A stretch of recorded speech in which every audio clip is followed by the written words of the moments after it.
There. All right, that was not really all. Morning, everyone. Morning. I'd like to call the meeting to order, and the time is 10:08. And I'd like to call the meeting to order of the West Haven Subcommittee of the MARB.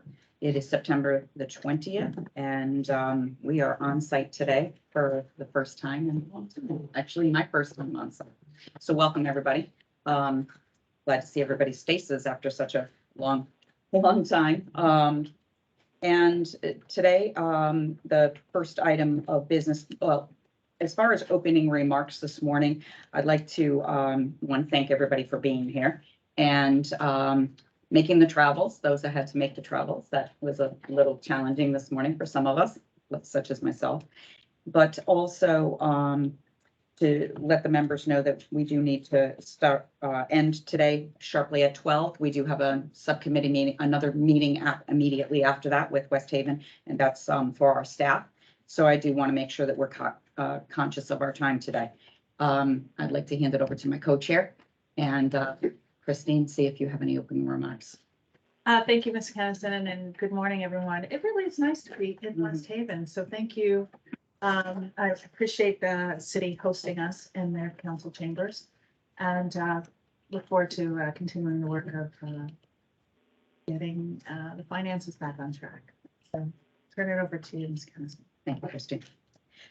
All right, the first item on the agenda today will be the approval of the minutes. It's July 26th, the regular meeting. If hopefully those minutes are in the packet, and looking for a motion for approval, please. So move. Thank you. Thank you. Any discussion? I hear none. All right, all in favor? Aye. Aye. Thank you. All right, the minutes have been approved. I'm very sorry. Excuse me? Mr. White, dial in. Yes. Yes. He's over. Aye. Morning. Aye. Morning. Yeah. You know everybody. Yeah, Julian has a roll call. Everybody's here. Everybody on the committee is present. Very good. Thank you. All right, the next item on the agenda is to review and to discuss the possible action of a labor contract for the Board of Education of West Haven Administration Association. The Board of Ed, this contract covers about 23 Board of Ed principals and other administrators. And the current contract for this group expires on August 31st of 2023, or did expire, and no, next year.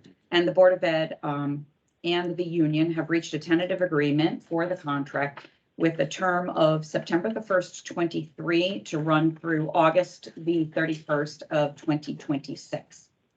The Board of Ed has provided a summary of this agreement and some fiscal analysis comparables, as well as a red line copy of the contract.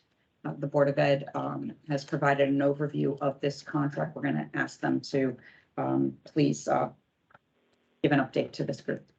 Our attorney, Floyd Dugas, is on the line. I'll turn it over to him to discuss the contract. Floyd? Okay, thank you. Attorney Floyd Dugas from the law firm Birch and Moses here. I apologize, I can't be in there in person. I had a conflict at the same time this morning. I think the most important thing to point out about this contract is, and I believe this has been provided to you all, when we go into contract negotiations, we always look at where salaries compare to the market. And this is one of the most extraordinary examples that I've ever seen of that. The salaries for this group are nearly 20% below the market of comparable town boards of ed in comparable towns and cities. And part of that is this group has taken multiple zeros over the last few contracts, resulting in that situation. Needless to say, in order to retain and recruit good qualified school leaders and administrators, it's imperative that we try to rectify that problem.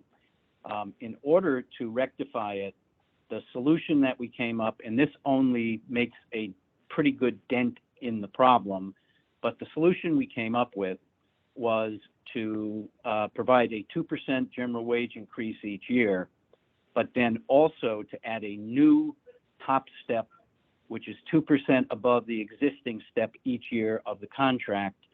So for example, somebody who's maxed out currently at a salary that's 20% below the market, in addition to a 2% wage increase, will also advance a step, which is equivalent to 2%. And they'll do that for each of the 3 years of the contract. This will not even come close to making up the 20% deficit, but it'll be a significant move in the right direction.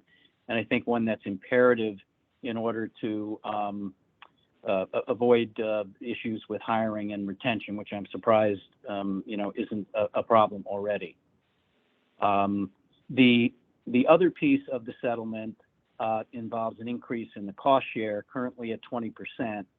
That will go up to 20.5, basically 0.5% each year, 20.5, 21, and then 21.5.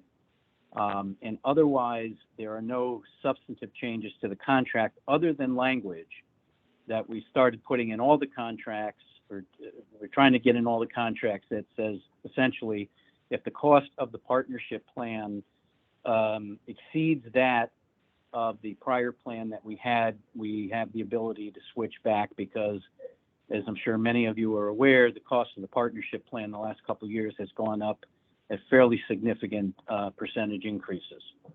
So that's essentially the agreement and the rationale behind it, and I'm certainly happy to answer any questions. Any questions from the members?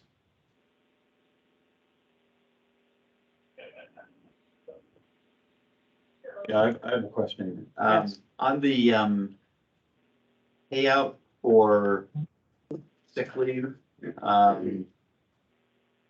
the footnote on the summary says there's no payout for accumulated sick leave, but then it says the contract provides for severance payment of 20% of annual salary retirement. So is that in effect a payout of a portion of the sick leave? And it doesn't look like there was any change there. I'm just trying to understand what the current practice and practice going forward will be.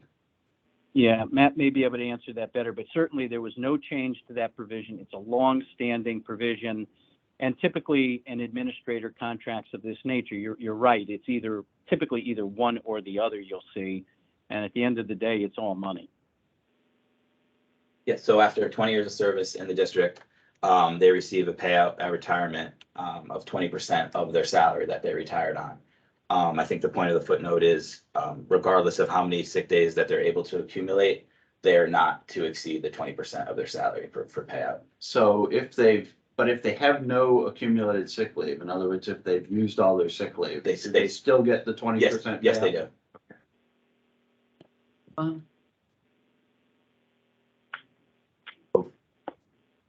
The 20% is an automatic after 20 years. Yes. So if someone potentially accumulates a sizable amount of sick days, Mhm. I don't know, what's an average? I don't know. They get 17 a year. They get 17 a year. So if no one takes any sick days for 10 years, they have 170 days. They accumulate, right? So potentially, and I'm just asking the question, I don't know if this would, so potentially someone could take numerous months off, use their sick days, and still get 20%. Well, if they tried to. Assuming they were If they had were, an issue. if they were sick and there was a medical issue and they provided doctor's notes and everything like that, yes. Not that would happen. Okay, so potentially that could be an Yes, event. potentially, yes. Is there a max? Did you say there was a max or not? There is, I will get you them. So 17, They do so max 17 days, 17 days a year, and it doesn't, I think that's an interesting question. So is there a maximum of There- accumulated days? There is, I will find in the red line contract, So but someone could never take a sick day, work here for 20 years, and I mean, I'm sure it's got to be a max, some reasonable Yeah. here.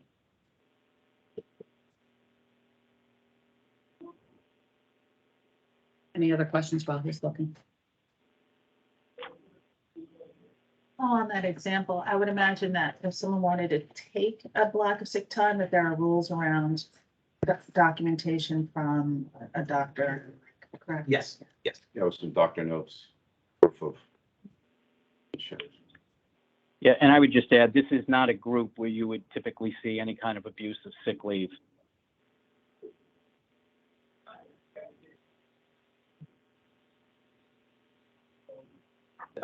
And it's a small group. It's only 23. 3 people. 75 days is the max Okay, thank you. that they're able to accumulate.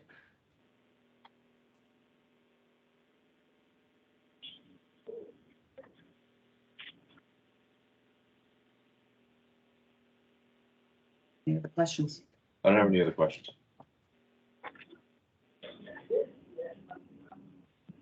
Reagan, any I questions? think it's a very clear contract. Mr. White, any questions? Sorry, I'm not No, looking I'm up. fine. It sounds fair to me. Sorry, I'm not paying attention to the screen, Bob, so with the hand up, it's behind me. I won't be shy. Thank you, thank you. I don't want to ignore you. All right, no other questions, last chance. All right, can I get a motion, please? Motion to approve. Thank you, Second. thank you. And no other discussion? All right, all in favor? Aye. Aye. Aye. Contract has been approved and is ready to go to the full MARB. If you'll have that, be prepared for that We for our will, next meeting. yes. Thank you. All right, thank you very much. You're welcome. Thank you for joining us today. The next item on the agenda is an update on the fiscal year 2021 audit. And the city has provided us an update for the fiscal year 21 audit and provided a list of open items and that have been included in our handout. Thank you. And from that, we're going to ask Dave or Scott to please provide us with an update on where you stand. If I may take a moment of privilege to introduce no longer consultant, now Assistant Finance Director, Mr. David Taylor. Yeah. Welcome. You've been very helpful to this group. David Taylor CPA, who when it comes to us with a long list of professional credentials and municipal credentials, including Finance Director of the City of Derby, Connecticut. So we're happy to have him both in experience and in temperament. He has been a welcome addition to the team. And so I will turn it over to David for an update on the FY21 audit status. This has better be a good one. After that, Leland. Thanks, Scott. Good morning, everybody. Good Good morning. morning. So it's really just a short update and, unless we want to talk about it a little bit, but the audit is on track, continues to be on track to be completed in November. The auditors continue to send us, more lists as we give them one thing, they have a couple more questions, how that works. But we are on track to get everything back to them by the end of this week. I did provide some of the latest lists that they provided us. And there's the rest of the things on there, we are on track to finish this week.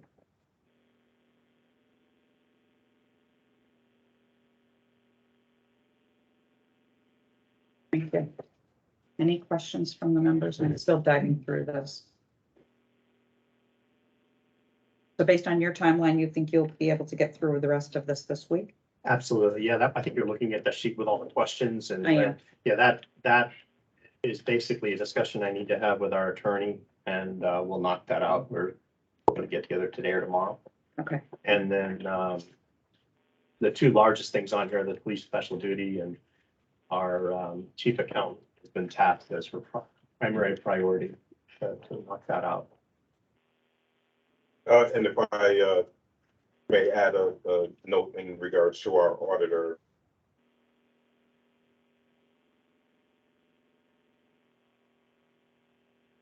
Stances, they have been exceptional in their communication and the clarity of the communication and making sure that we're all on the right path to getting this done, by the end of November.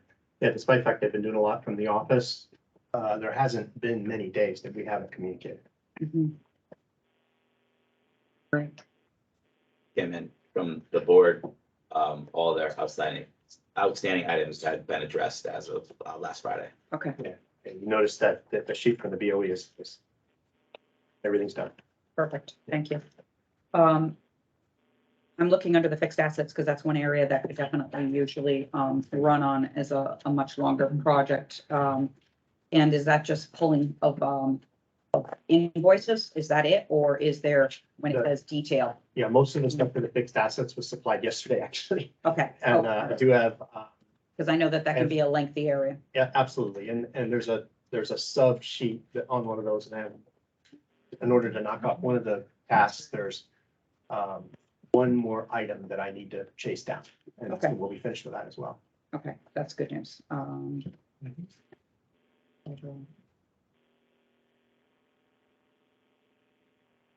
The auditor's being very, very helpful with fixed assets, actually. We had limited time to do it ourselves, so Okay, they're being okay, very helpful. And that's why there's probably more questions than you would normally see. okay. Yeah. All right. I give a question. Are Please. you waiting for any work from any outside folks? I'm thinking pension actuaries or OPEB calculations or anything like that. To Not this complete the time. Good question. Because this is FY 21, all of that information is all done. already Yeah. in the warehouse. Okay. Very good. Good question. Ms. Kennison? Yes.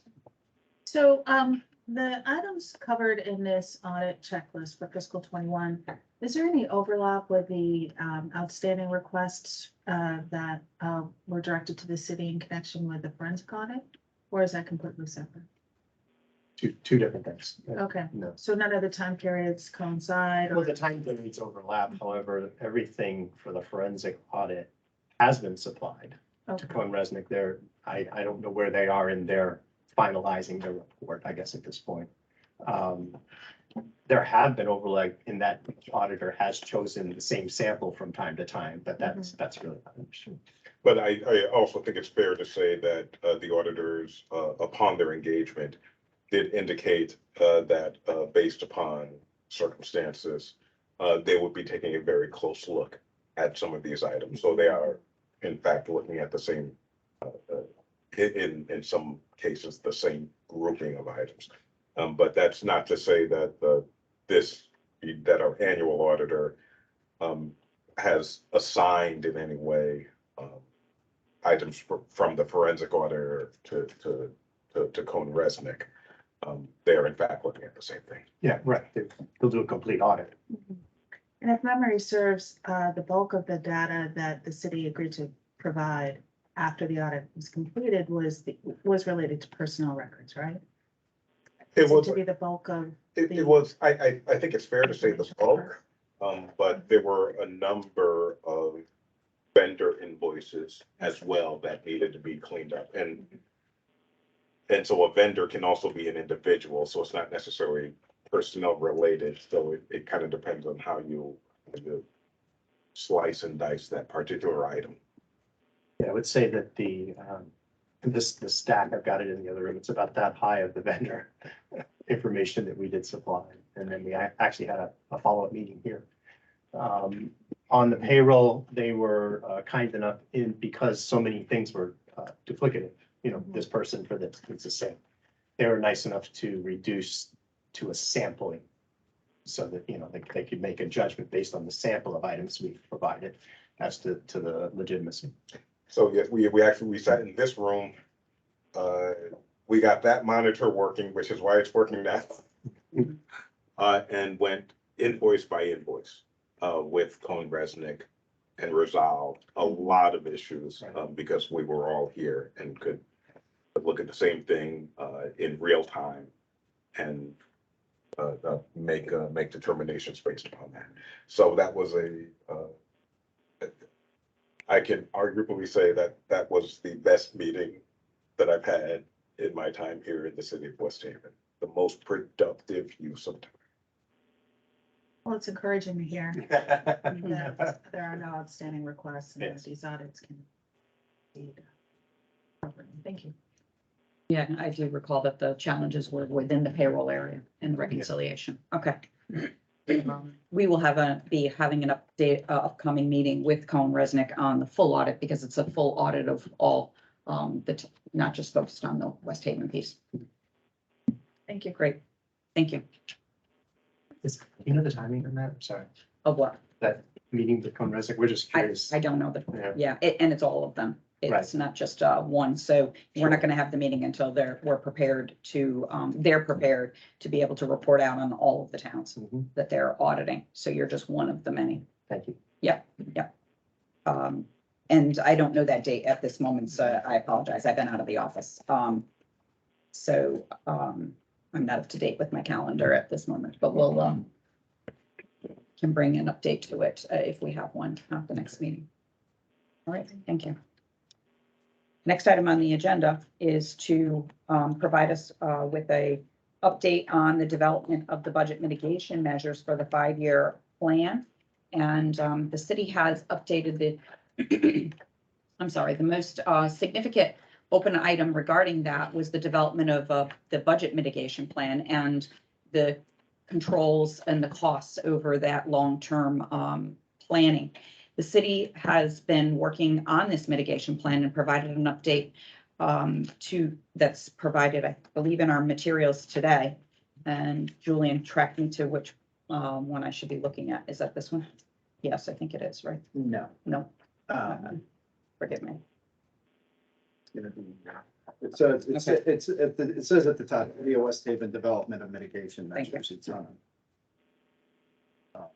And this.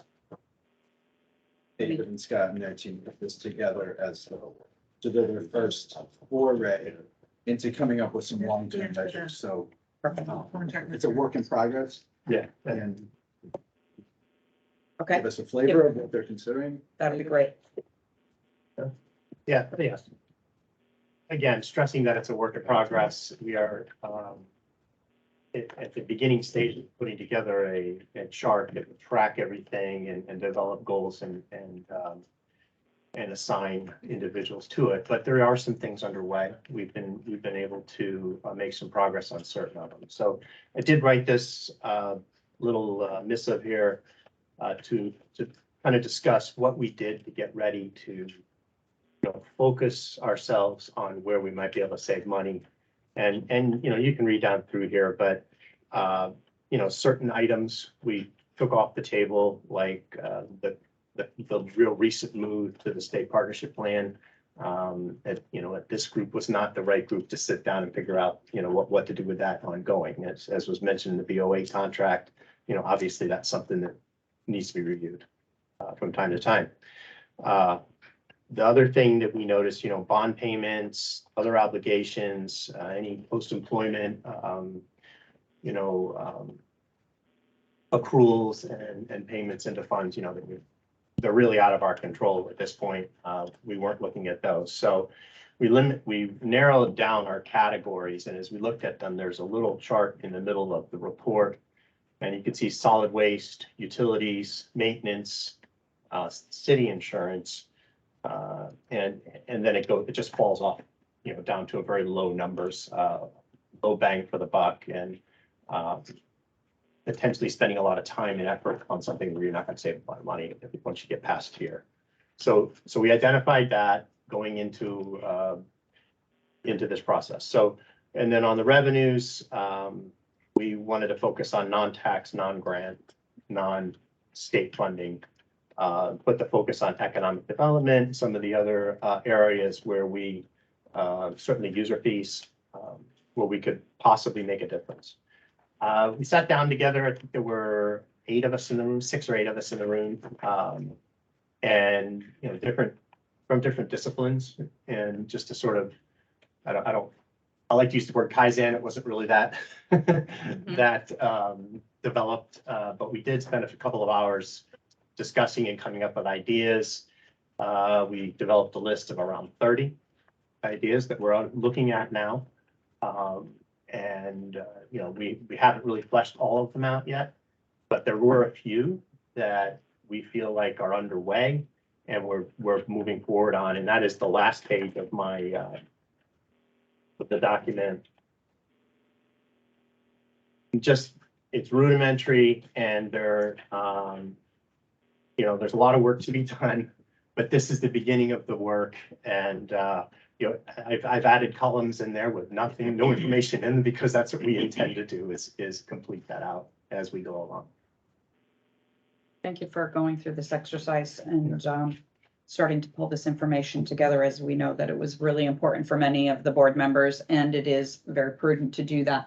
I do know that and can recall, and Julian can remind me and the members, is that the user fee, I believe Mike Malone did a lot of work on that when we had him on site here. Okay. Absolutely. And, you know, I was able to sit with him on the phone in between trips and, you know, get some advice. And yeah, that did play into our analysis. Perfect. Julian, do you recall were there other measures that we had him working on and that would pop out quickly? I do. I remember the user fee, but I didn't remember the other items that we had Mike working on from this committee.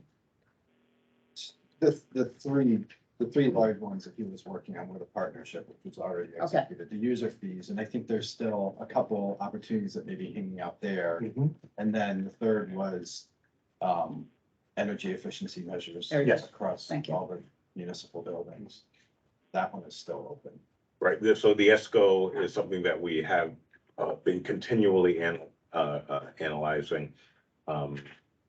We have some thoughts from our town building committee as to how to implement, and we need to kind of focus in. There are a couple of bogeys as it regards to that. We do have aging infrastructure, which has an impact on items, including the inclusion of solar panels and other HVAC efficiencies in buildings like this that may be asbestos related. So it ends up essentially costing you more to remediate than the value of the improvement. So we have to continually dig in on those items. But it's something that we are very attuned to. We are building this for the future, not for the past. So energy consumption is sort of at the top of our list. And when you look, so we're engaging in some solar project analyses that you're always going to pay for energy. But we believe that we have on a path to bend the curve of cost, to flatten out the cost of per kilowatt energy for 10 years. And so we're moving forward on that. Another item of concern in 169 municipalities is the cost of solid waste disposal. And I think that you saw at the last full meeting program to start to address that by diverting food waste into a different stream. Food waste is about 25% of our total disposal cost. So again, you're always going to have to pay for waste disposal, but how do you bend the curve? And how do you simultaneously do the right thing morally for our children and grandchildren in terms of what this world is going to look like for them? So I think that those are some of the big swings that we've taken, and we anticipate good results on those. Yes. Yes. So can I follow up on Please. the solar, I think you just opened, or it's, maybe it hasn't opened yet, but I thought it opened last year, the new West Haven High School, correct? Yes. So question, does that building have solar on the roof there? It does. We put solar on, I think 3 or 4 of our schools at this point. And then I believe we're starting the renovation of Washington, one of our elementary schools. And I believe that will have solar at the end of the project as well. Okay, so is that sort of the standard that, I mean, I don't know what age your buildings are and how old the Washington roofs is are. I know if 109 you've years old. got a roof that's gonna need to be replaced in 3 years, you don't wanna go put solar on top of it Right. necessarily right now, but, those buildings where you still got a, 15, 20-year life left, probably does make sense. Yeah, we are actively pursuing that at our schools that have roofs that could handle the weight. A few months back, I actually think I made a comment. I had been reading a fair amount of articles on solar farms.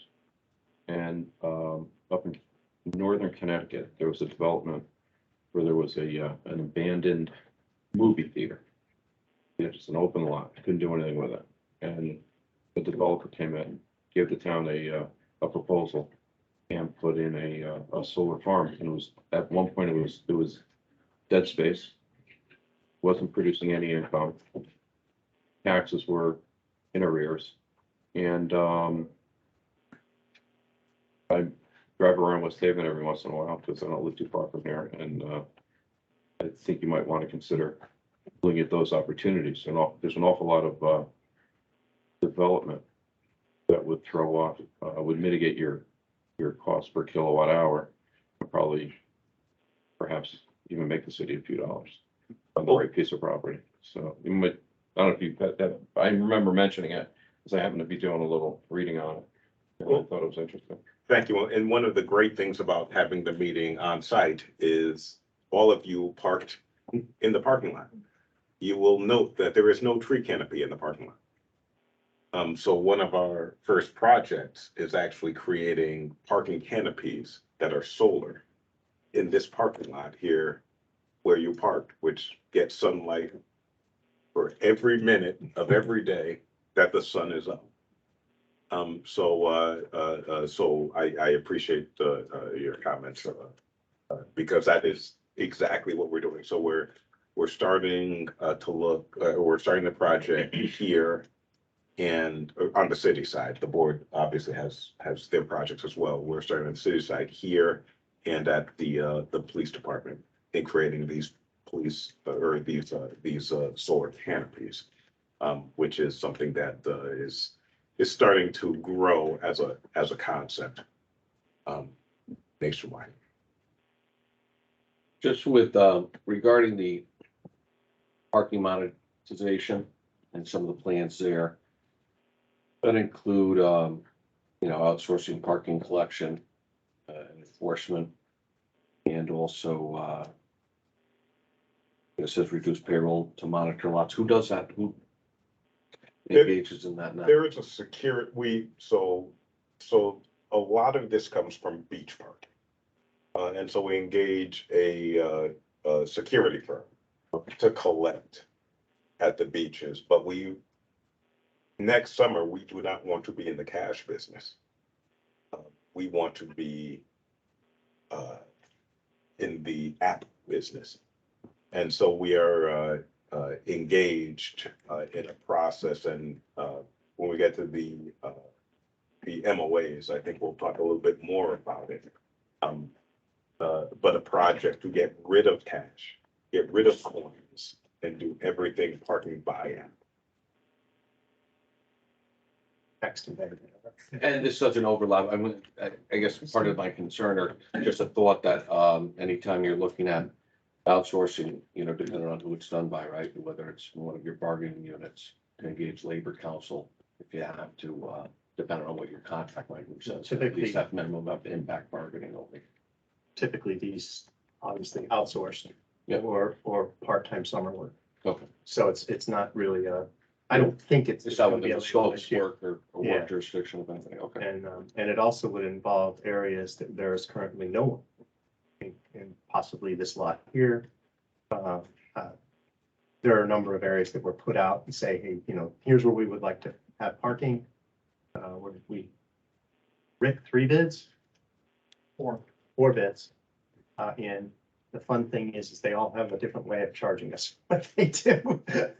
And so there's a bit of a process to find out which one is the best for the city. We do feel that we are in a position to get out of the collection of cash and the enforcement side of the issue so that our police officers can do the job to which they are dedicated. The city council specifically Councilman Quagliani, who was with us today, has been very appreciative of that change of philosophy.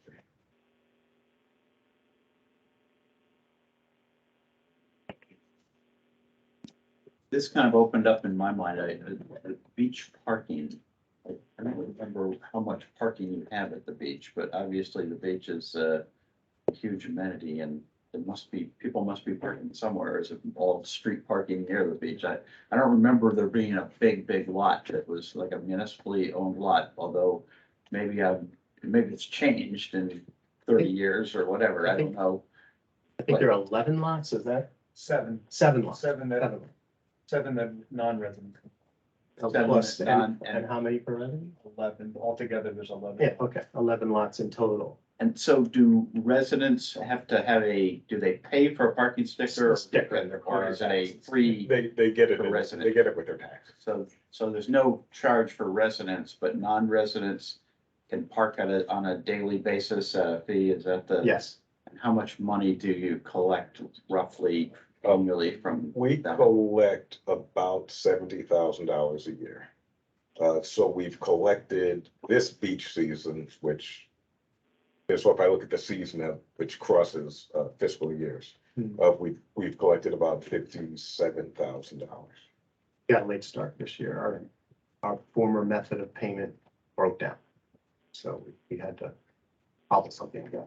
And how about the railroad station? Is that owned by the city or is that owned by the state, or who's responsible for parking at the railroad station? And so this goes before my term of service here. I recollect about 12 months ago, large stories about people parking for free at the station, and it was going to be enforced by West Haven PD. But that's a recollection. I will find out. And You know, be interested, because usually, like, you know, my experience, beach parking has probably your biggest potential, although to really realize significant dollars, you need to be imposing some kind of parking fee on residents, and I realize politically that can be not necessarily what politicians want to do, but certainly, you know, even if you said $20 a year, it's the best deal anywhere, probably, you know, if you looked at it kind of just objectively, if you will. And it would probably raise you know, a lot of money at, you know, $20 a year. And then railroad station parking is also, I don't know how heavily used the station is with, you know, since the pandemic. I know train ridership is down, but things seem to be coming back, and New York is trying to get their offices back and occupied, so that may start to trend up. So those would be the two big parking areas that I think there is some opportunity for revenue potentially there. Yeah, and expanding the paid parking out of the lots and into the streets, especially around the beach and shopping areas are two of the things that are part of the quote.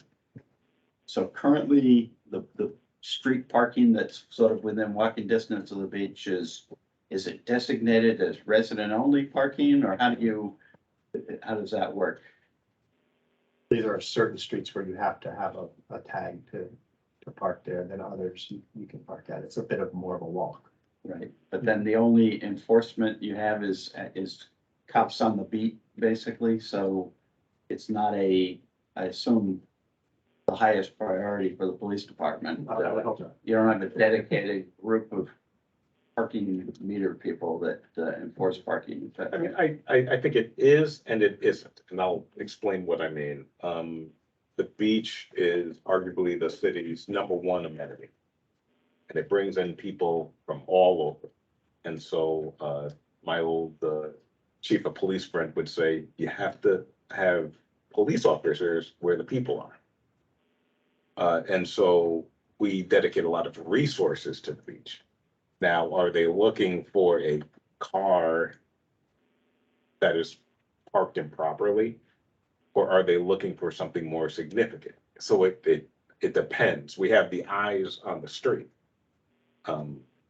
But what they're specifically looking for may change depending on time of day, traffic, et cetera, situation. I don't want to dominate all of this. Sure. Maybe I do have another question to piggyback off of yours. David, you had mentioned that your former method of payment broke down, so that was a trigger to me. Please tell me and describe to this So we had board what happened. a kiosk type thing where you would stick a card in there. Okay, As you would imagine, a location by the beach is not the best for mechanical equipment or electronic equipment. And it got to the point where it was more expensive to repair than it would be to abandon it. And it just wasn't worth the money that it would take to fix it. So just to add parenthetically, July 4th weekend was the first weekend we actually put people on the beach to collect money. And we took on over $10,000 cash. So it's definitely an opportunity. We could expand, and we would expand to more lots. so therefore you think that the revenue figures that you provided really were focused for the fiscal year of 23 versus 22 if you looked at the beach time? Got it. No, I think that they were based For on the season. 20, yeah, I think they were based on season 22. But I think that we can exceed those numbers with a more reliable system that we intend to implement. If we could collect 12 months of the year instead of 5 or 6. I got it. All right, very good. And I would certainly support your Yeah. direction of getting rid of handling cash. I would try to, if you can get rid of handling cash everywhere in the entire city, I would recommend doing that because it's always, whenever there's some kind of theft or something going on, 90% of the time it goes back to something as simple as somebody was handling cash and so it's really just better to stay away from cash altogether if you can. Yeah, but you have had a certain amount of angst over this project so far this year. Mhm. I would suggest also if you could update your mitigation tracker to include, it didn't call out the user fees, and I knew that there was a whole separate listing of user fees. If you could please add that to that your tracker is work in progress. It didn't really, it says waste, but I don't see it called out as you just had this great discussion around energy. Let's put that on here. Yeah, And like I said, it's a Yep, work in I progress. understand. Yep. Totally intend to get some of these projects that are finished on here. Sure. And I thought there was one other one that we maybe Sure. expand upon the I parking. think there's another big one. Yes, that please. we've talked about multiple times here in the past, which is there's the whole issue of the fire districts Mhm. and whether or not there is any consolidation there, but that could be, generate some savings, but specifically the issue of how the pension funds are invested and, the administration of pension assets and, consolidating pension managers and, we've talked about that. Talked about sort of what's best practice there. So I would want to see that on this list as well. And I think it was also listed as an action plan from audit finding. Right. It's been an action plan since the beginning. I mean, the fire districts there was an analysis done by years back. Right. And we really didn't do anything with it, and really shame on us as the board not for pushing it. But I remember distinctly that the pensions, there were huge differences in the profitability for the term on some of the pensions. One was demonstrably different percentage-wise than the others. And I think that is something that I think you really should go back and review some of the things that were said in those minutes, because I think it'll give you some insight into the way we were thinking and some of the ideas some of the MARB members had to mitigate those issues. And not that I don't think the beach parking and producing 70 or 80,000. I mean, if you have a banner year, you go from 70 to 110. I mean, that's great. But at the end of the day, if you're gonna, it's kind of low hanging fruit. I think if you really are going to try to right the ship, which it needs to be, I really think you have to look at the, those pensions. I think you have to look at, any of the economies of scale with some of the fire departments. No doubt. Not that I don't all support, but I can certainly support fire. Yeah. But, I think our biggest bang for the buck will be economic development projects. Things that raise the tax base and the value of our land and create a place that people want to be. And so those are some, I think, some of the bigger ones also, as well as you can see on your, well, We're after filling that old Havens project, schools. I think you have some tailwinds to get that done. yeah, I we think that's have an a, issue. I was exceptionally disappointed the way that was handled, and the information that was given to us along the way. That's a whole different subset of issues.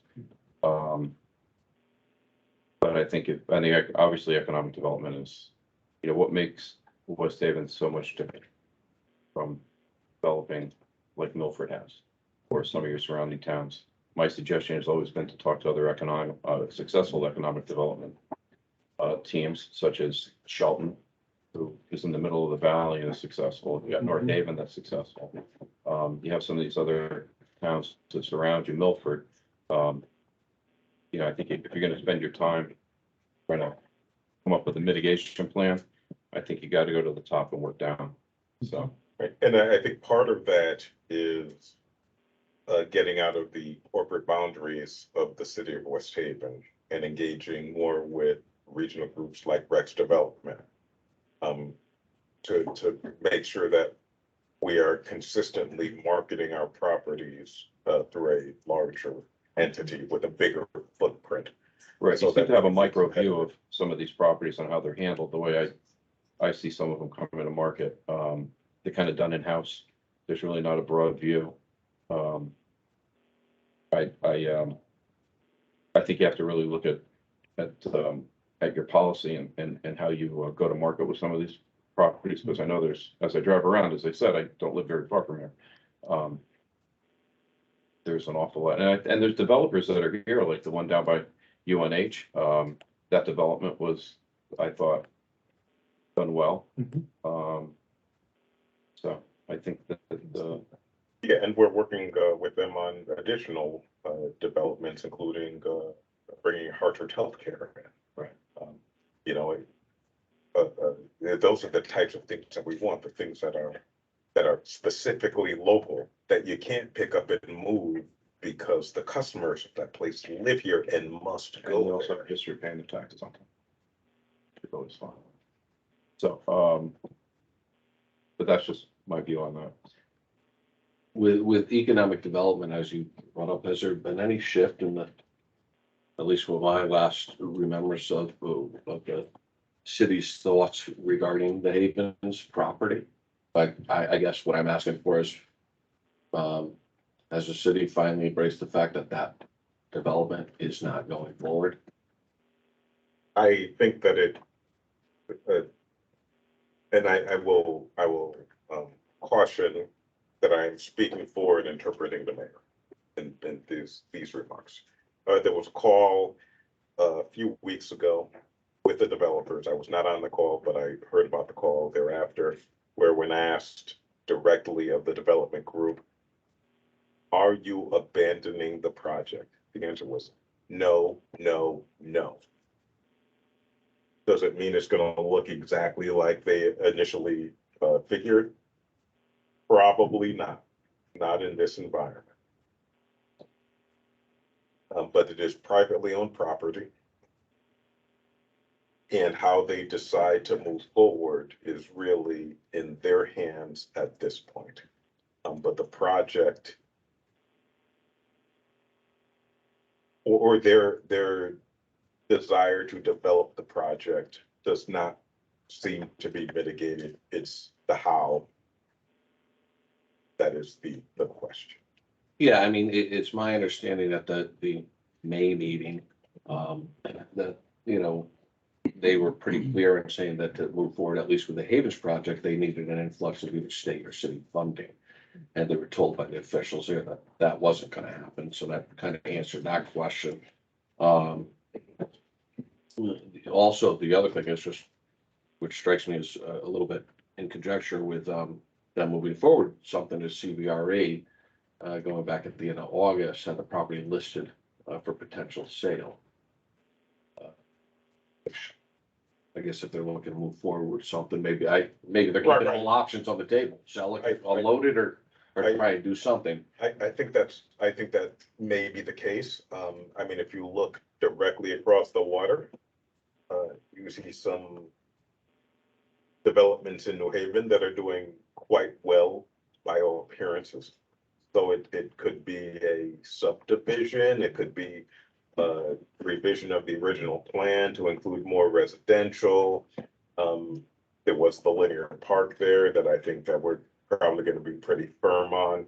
But there are ways, when you consolidate the parcels, it's pretty large. And it's got a great location. Yep. So how it ultimately plays itself out, is really in the hands of the developer. And we have some levers that we can push and pull, and that we do push and pull. But at the end of the day, I think what the city really wants is a fantastic development that is going to bring people to the neighborhood, that's gonna help inspire additional development, specifically along Elm Street. And you know, growing the grand list, we are interested in organic growth, just nature of property and buildings. But we want to expand the grand list. I think that's what David was talking about, by creating new value, additional value. And that is gonna be our mechanism for keeping the mill rate steady. Yeah, and I would just advise to, as you said, use the tools in your toolbox, whether it be, ordinances having to do with blight, where you can issue fines, or, however you can to keep the developer moving one direction or the other, to get it going, because the longer it sits, the longer it's gonna be a problem. We can confirm that we are using the blight. So that's. Thank you. Getting back to growing your grand list, I think that's a great thing to say, and it makes, certainly is what you want to do, and that's obviously got to be the goal, but you have to have a plan. And, my time on this MARB, there's been a lack of a plan. And I think that, you have to have something very definitive, and you have to have targets, just like any other business, right? You have to have targets, you have to be able to figure out a way to get to those targets, hit them, and then move on to the next. And I think that that's something that, I know that you're well-versed in many areas, Hampton and the state. So I think that, you're obviously, I think you do make a great team, but I think it has to, you need everybody to buy in, the mayor, everybody. So, but I would like to see what discussions you've had at some point going forward, maybe in the next couple MARB meetings, when you feel it's appropriate. I would love to hear what those plans are, because I think that's the only way you're gonna be able to get out of this hole, and to really make West Haven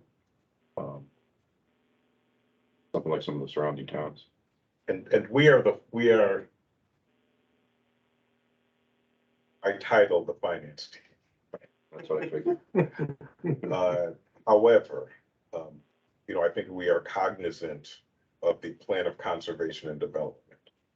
We are cognizant of the 3-year economic development plan. We also understand the limitations of compelling action by private owners, certainly. So I think that we have good experience to sit at that table.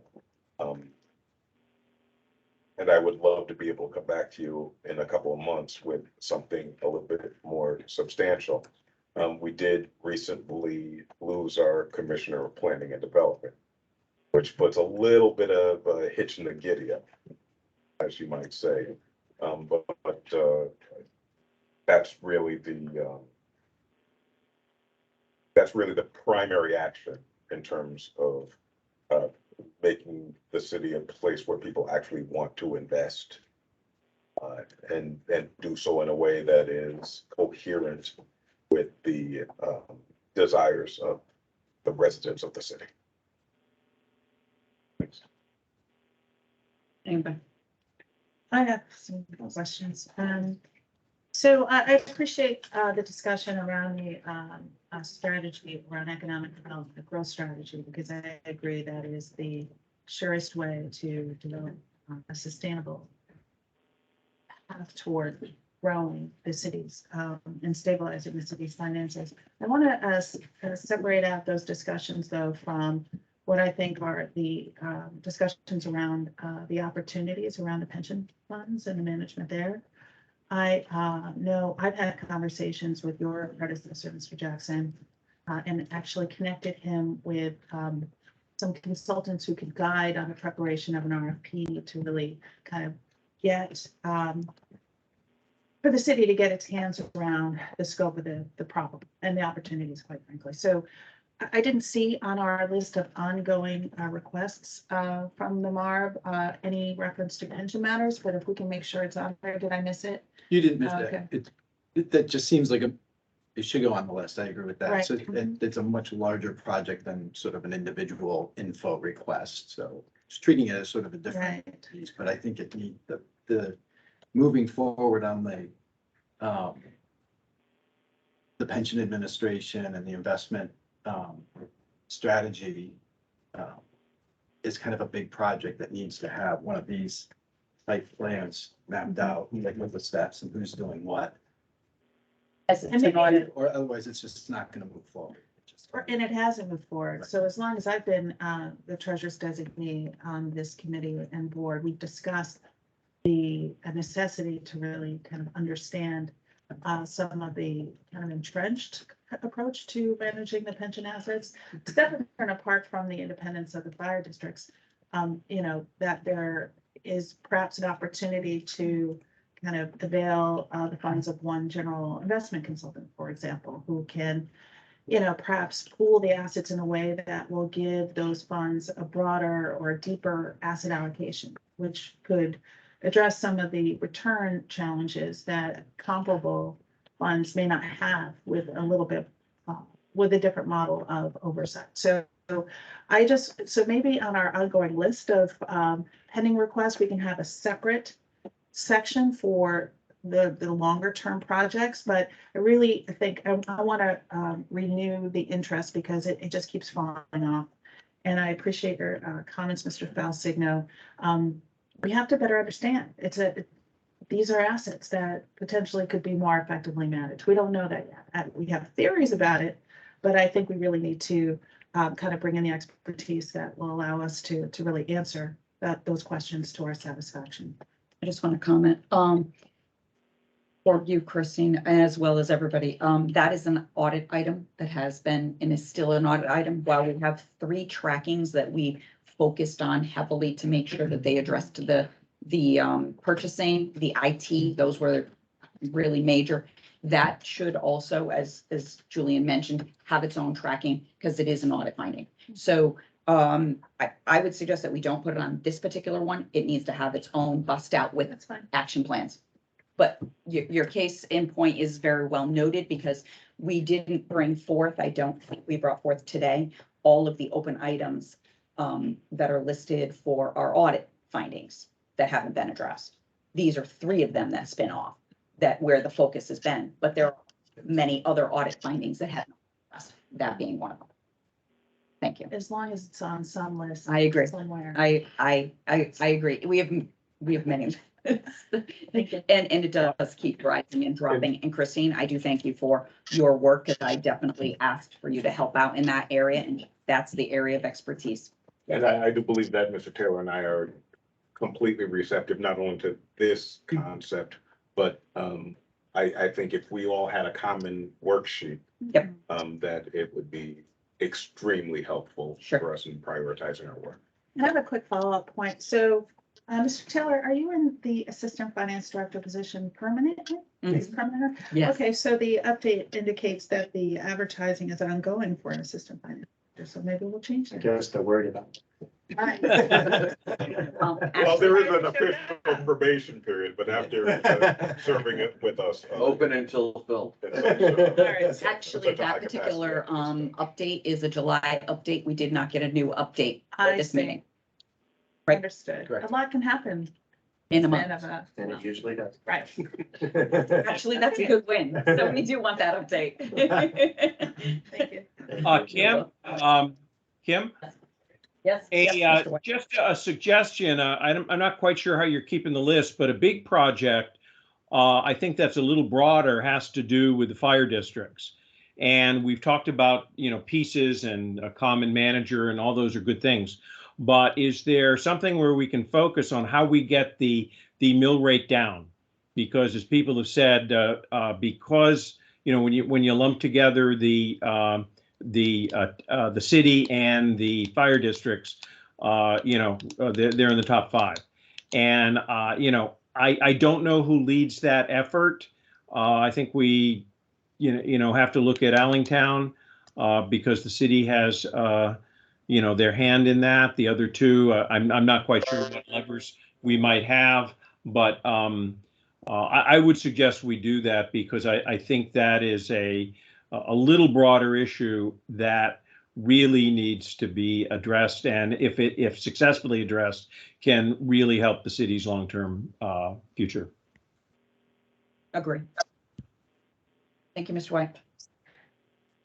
Any other questions on this? I just wanted to go back to the economic development, 2 sort of specific questions. One is, with respect to the Haven project, is there some sort of development agreement to which the city is a party with the developer on that project, or is it totally and completely, in the hands of the developer? So I'm wondering if there is a development agreement, for instance, if the city agreed that, as with the developer, that you were going to, I don't know, put money into public infrastructure in the area or whatever it is that, could be in a development agreement. There may be some timelines in there, and if there are, I'm wondering what those timelines specify. There is a development agreement, because we did grant dollars for certain demolitions on the site. So there is a development agreement. Unfortunately, I do not have it, and I'm not certainly as well versed as Attorney Tiernan, who could not be here with us today. But there is a development agreement.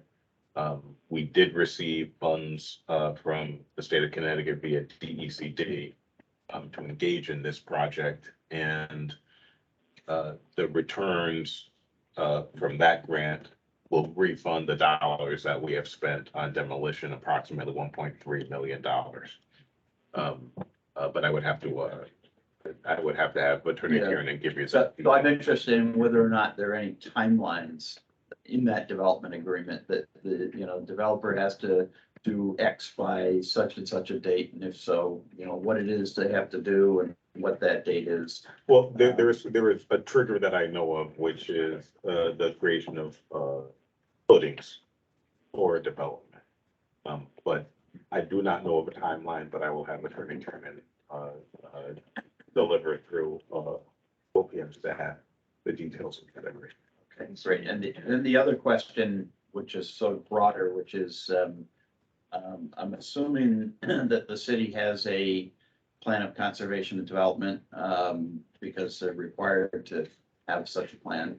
And I believe they need to be updated once every 10 years or something like that. So that's another document that I think would be good to have access to, even if, it's probably this giant document. So maybe it's, an online version of it, or maybe it's posted on your website already. I don't know. But in terms of sort of understanding what the vision is for development of West Haven, one, make sure that the plan of conservation and development is in fact updated, because there are some communities that may have gotten behind in that, and want to make sure West Haven in fact has a current plan of conservation and development.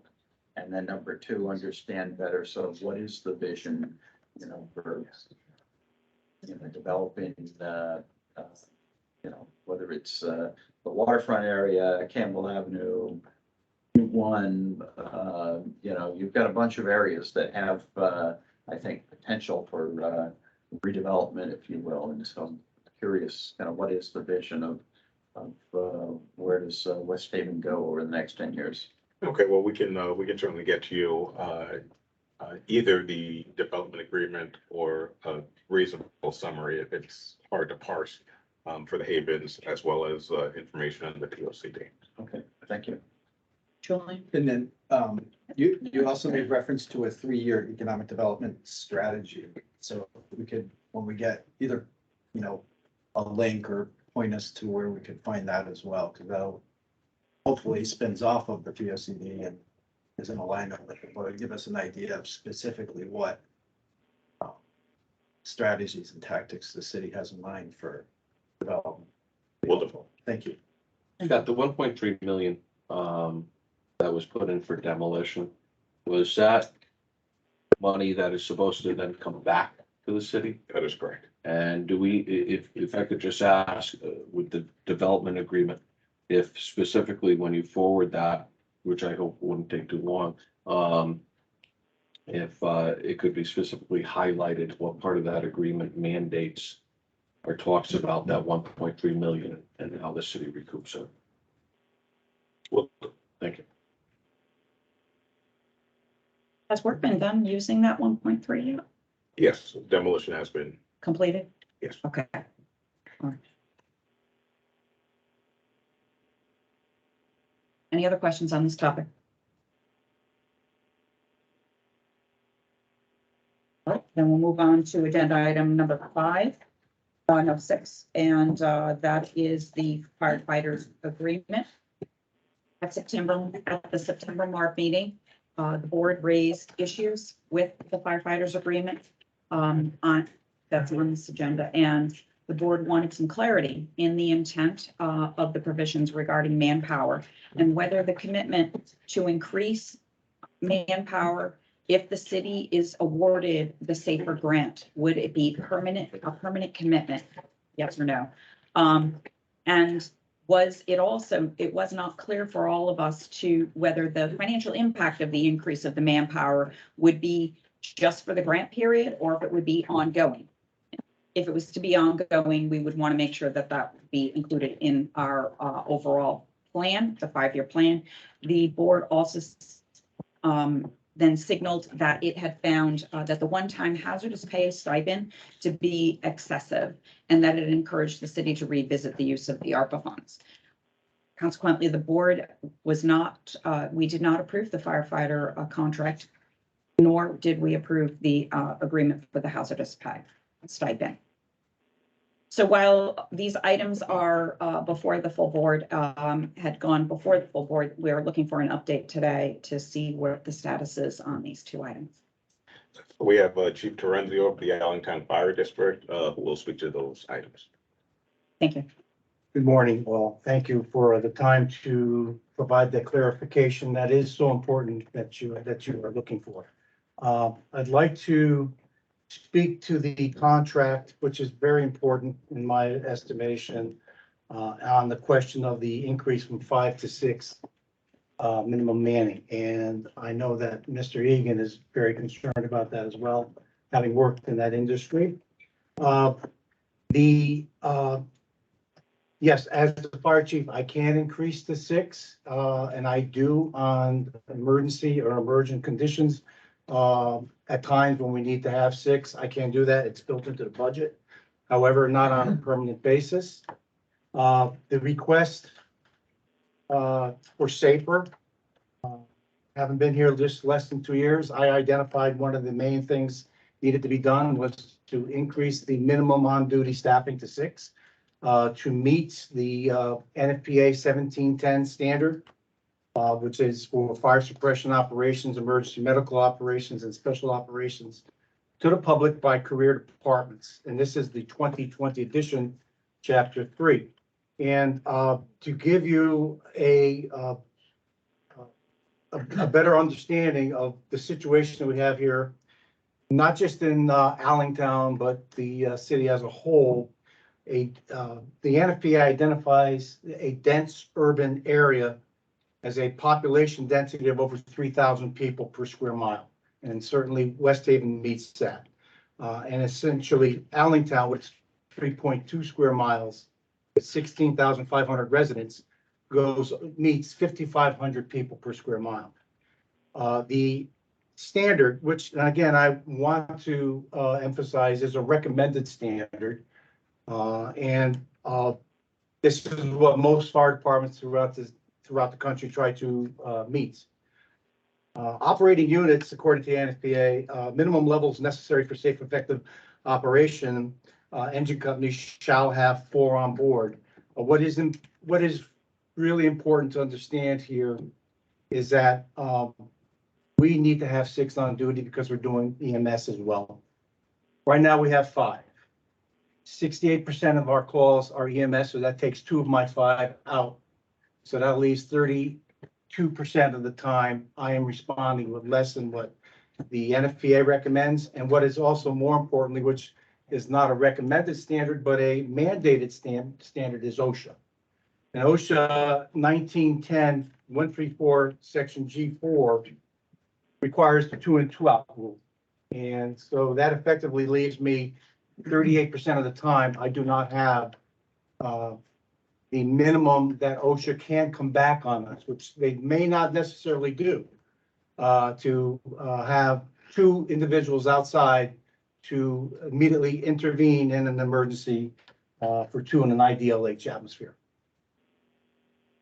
What is also important to understand is that the SAFER grant process uses NFPA as a guideline. And in the 32-page applications that is required to submit to the federal government for this type of funding, it's all related to and based on NFPA. Now, I understand there was a question that the SAFER grant is only a 2 full-year funding and 33% in the 3rd year. That's incorrect. Last year and this year, the federal government, in their wisdom, has increased the full 100% funding for 3 years with no applicant match. That's why it's very significant that we went in for this, because it'll be for 3 full years. And the other question was, what happens after the 3-year period of performance? We, as a department, would have to maintain that minimum manning. So in presenting it to the board, Sorry, can I interrupt you just you would have to maintain that minimum manning under this is the question. You'd have to maintain the minimum manning under the terms of the contract, which is before us, which increased the minimum manning, or you'd have to maintain that higher minimum manning level as a requirement of the grant agreement. that's exactly, we would have to maintain it as a requirement to receive the grant. That is why it would have to be accepted and adopted by the city council or the governing body of the city. And then, so there must be some limitation. They can't, well, maybe they can, but I'm assuming they don't say you have to maintain it forever. Is it a 5-year period or something like that? Or is it literally forever? It's literally forever as far as, because there's no other guideline on that. The period of performance is 3 years for sure, but they also require that we maintain it in perpetuity. And it's not a CBA requirement. It's a federal government requirement. I'm sorry. No, that's right. Before I forgot my question, so. So if the federal government is identifying and recognizing that need, I believe that and in all the peer review that they do, it's important. And I think it's also important to realize is that this year's SAFER grant process, they've increased the available funding to the applicants by $200 million this year, up to a total of $560 million. And this year there's 1,585 applicants have submitted requests for over $2.5 billion. That's how much needed manpower is out there in the United States. If we are successful in getting this grant, we will be, it was quite a competitive process. What's also important to note is, and what is most pertinent to your question right now, is the contract. And the contract says if we get the SAFER that we must maintain 6. But the contract's only 3 years and so is only the Safer grant, but it's really a moot point. Whether we have 5 or 6 in the contract, because they coincide. The period of performance for 3 full years coincides with the length of the contract of 3 years. Which then again, after 3 years, that would become a negotiation. But the federal government will be dictating as to the minimum manning that we will have if we get, and the request is $1.3 million if we're successful, to put on one additional man for each of 4 shifts for 3 years. We have also, in explanation to the city council, we will be building in for each of those 3 years, 1 additional person in our budget request to have that funding in place to continue maintaining the 6th individual. Yes, I have some questions. Go ahead, sorry. Thank you. No, you're fine. So you did mention the word in perpetuity, if we go on to the contract for the grant. We didn't get a chance to see this grant contract, correct? We just have it embedded inside the actual firefighters contract, right? So I question that, I just question that, because when you're usually under a grant, it's terms of the grant. I need to get this muted. Please mute if you're on the line.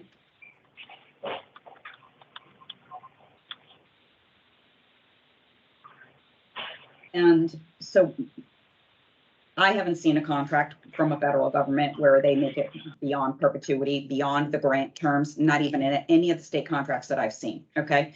So if that is the case, that is very important for this group to understand that, because when you're going under contract with bringing on additional workforce, what happens? We're in financial distress right at this very moment. And what happens if we needed to downsize? And now we're saying that no matter what, we never can downsize on the fire side. This group needs to know that. I understand your question, Okay. and I may have used possibly the wrong verbiage. Okay.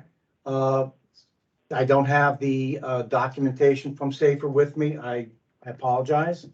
But what they do require is if we are recipients of the grant, we have to signify to them that we will continue it. They don't give a definite time. And I'm sure they've also probably asked that exact question that you did. Definitely. Okay, so that would be important. Now, if in this contract, those folks that when you go under contract with bringing on new staff, new firefighters, and when you do that, are you going to embed in their contract that their service is grant related? That would it's not required, but it would probably something that we should probably consider. I would agree from this board. Unless the members feel differently. In my experience with union contracts, and I've negotiated for 30 years on my own,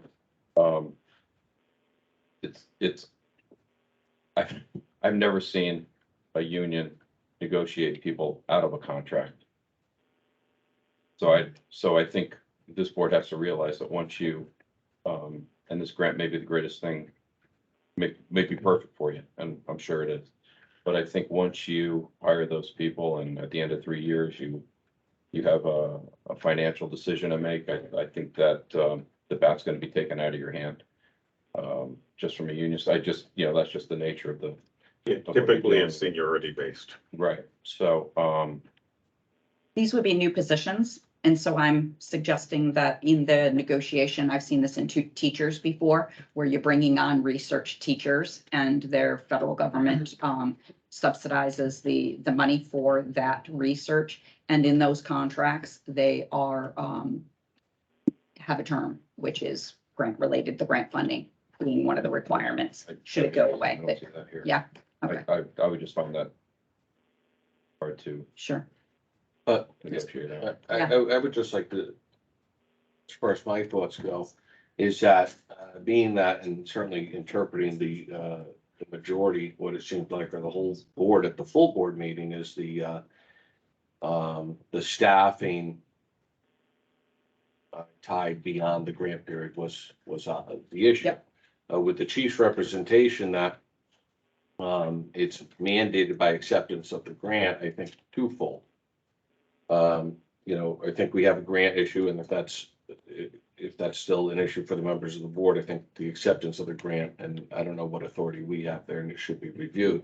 But as far as trying to get the contract move forward and kind of put to bed, if the grant maintains some in perpetuity mandate, and the reason why there's some type of agreement between the parties is, of course, increasing the staffing to take kind of the roadblock out of getting the contract approved. The language in the collective bargaining agreement becomes somewhat irrelevant, because if the federal grant mandates that, it doesn't matter what the contract says. You could say it says 3, but the federal grant mandates it. So it may want to be recommended, and I know part of the statutory language with tier 4 of rejection is coming back to the parties and saying, this is kind of what will make it work. I think, unless I've misinterpreted my colleagues, that what would make it work is if that language wasn't there. And so that should satisfy via the grant, assuming that, the grant is able to be gotten, to get that out of the way, to put this to bed, to remove I believe that you have staffing language already at 5 minimum. Yes, we do. So no change to the staffing language, because the grant ultimately, if accepted by the chief's representation, would kind of override a collective bargaining agreement anyways.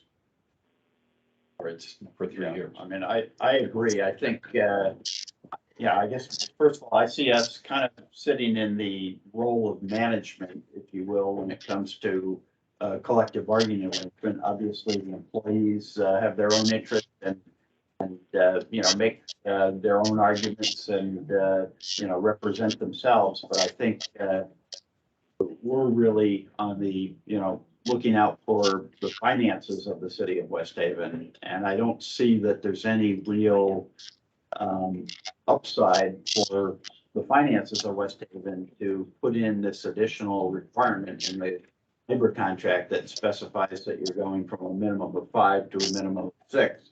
I understand why the union would be interested in pushing that, but, sometimes management has to push back and say, no, we can't agree to that. And I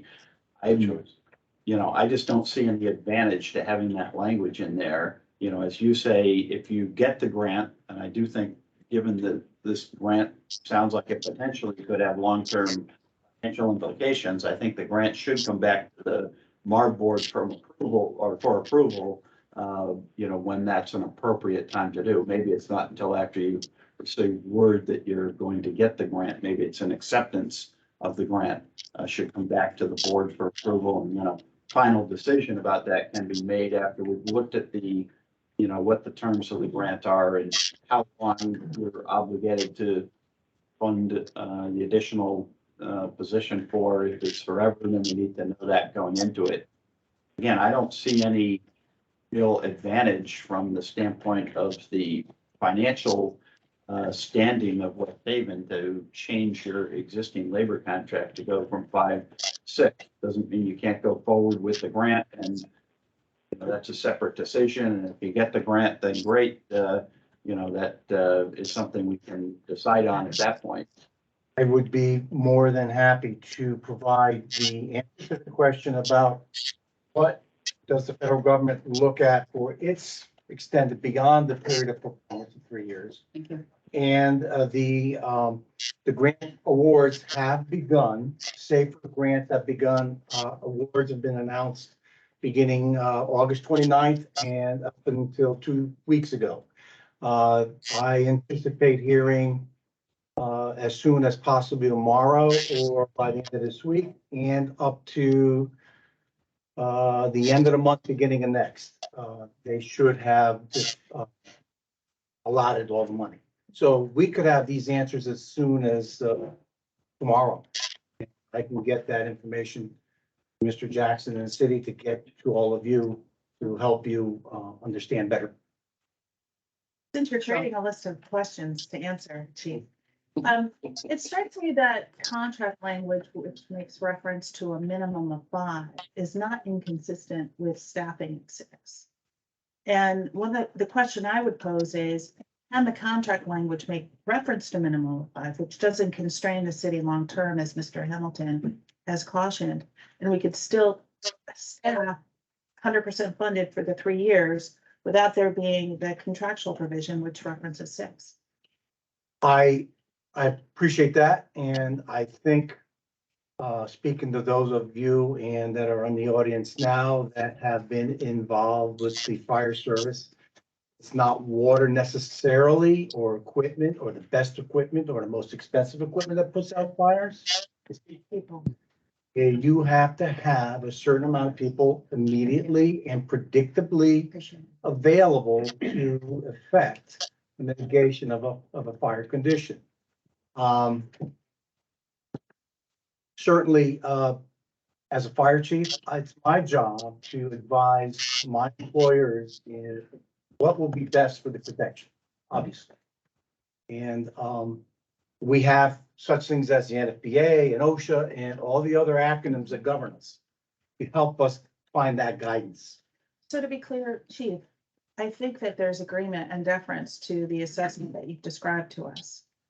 What I think we're focused on is a very technical matter about squaring the contract term with the requirements of the grant and making sure there aren't long-term constraints that the city will ultimately bear. So it's a given what you've concluded about the merits of going to 6. I think you can get to 6 with reference to a minimum of 5. And I would like just confirmation from the council who are very experienced in negotiating these matters. I want to make sure that would be a compliant approach to the terms of the federal. So add that to your list if you would. Thank you. I absolutely will. Thank you. Appreciate it. Thank you. Chief, how many times do you upstaff? You said at the time. We upstaff, we have policies and procedures in place for significant storm-related events, winter storms, hurricanes, special events that have a congregation of people, things of that nature, where we may need to have a fully staffed additional engine in maintaining what we normally respond to. And when you respond, just talking, you know, as far as the 6 folks and your EMS calls, and then being left, or with 5 folks and then being left with 3, is it, when you get a call, I know there's some interworkings, right? Mutual aid, I guess, amongst the. Yes, districts, yes, right? we do. That's very robust, Yeah. I must say. And when you guys get a call, you're responding with, let's pretend you have 3 or even 5. You're responding with 1 rig, you're bringing 2. We're bringing 2. And it's, So it's like 2 and 1? Yeah. You get, okay. when there's 3, when 2 of the staff, paramedic doing an ALS response, I have 3 left in my station.